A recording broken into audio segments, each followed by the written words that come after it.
ও জ্যোতির বাপ, তোমার মা আজকে কি কাণ্ডটা ঘটাইছে একটু ফোন বানে। সকালে লুড়ি বানাইছি, আলু ভাজি করছি, পরে ডাক্তার না কইছি গো আম্মা আলু ভাজি দিয়ে একটা পিঠা খান ভাল লাগবো শালটা। মা গো মা, বুড়ি দুইটা লাথি দা লুড়ি ফেলাই দিস। আমার আলুর মধ্যে বলে লবণে আছে গা বেশি, কামটা ভালা করছে গা জামাই। এমন করে যদি শাশুড়ি খেজমত করে, যদি এমন অত্যাচার করে, আমি কেমনে তোমার সংসারটা করাম?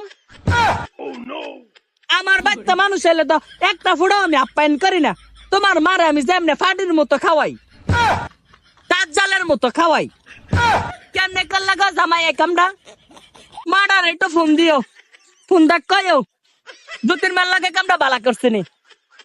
আর কইলাম ফিরাও চাইতাম না, আর কইলাম তার পেয়ে তাকাইতাম না, পরে গেলাম কাটাতে না। দুতির মা শাশুড়ি খেজমত করে না, কথাটা জানাইয়া দিলাম।